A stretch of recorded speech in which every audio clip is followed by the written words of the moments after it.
Tremors of War, Voric Voss, Part 1, The Skeptic's Path.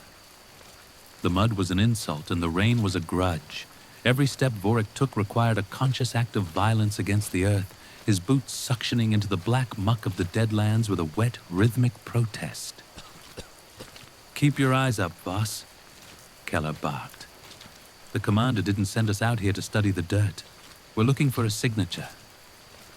A spark, as the elders called it." Voric didn't look up. He just spat into the mud, his face a mask of soot and simmering irritation. "We're wasting our breath. We should be back at the garrison reinforcing the wall.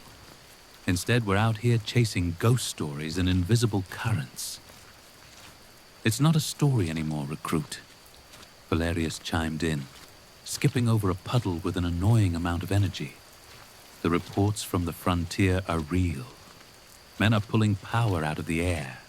They're turning iron into something that hums." "It's a mess," Voric growled, his voice a low, jagged rasp. "It's just another layer of filth we're going to have to scrub off the world once it inevitably breaks. You give a man a sword that swings itself, and he forgets how to use his own damn arm." "Spoken like a man who hates progress," Valerius laughed, though he kept a wary eye on the jagged temple ahead. "Imagine it. A blade that doesn't dull. A shield that pushes back. It'd make our jobs a lot easier, huh?" Voric stopped, the wet iron of his standard-issue breastplate creaking as he turned his head. His eyes were hard and flat. "Easier isn't better. If you don't feel the weight of the kill in your shoulder, you aren't fighting. You're just watching.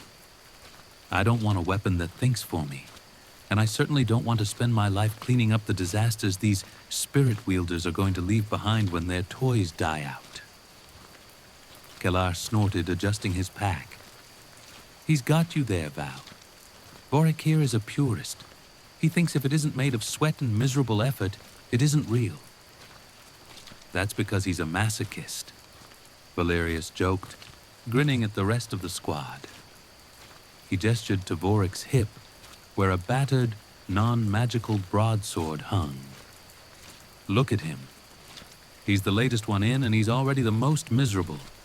He'd probably reject a sturdy sword just because it didn't have enough rust on it." The squad chuckled, the sound muffled by the heavy, damp air.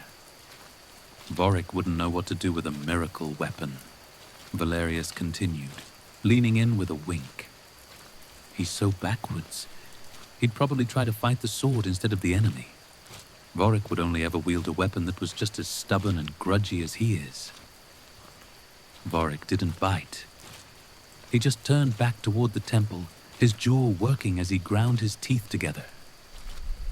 He felt a strange, low-frequency thrum. Not a sound, but a pressure against his ribs. It felt like the earth itself was holding its breath, waiting for someone to disturb the silence. "If the weapon is stubborn," Voric said, his voice dropping into a dangerous, quiet register, "at least I know where I stand with it.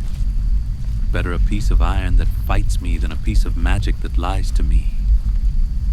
He surged forward, his boots sinking deeper into the mire as they reached the temple courtyard.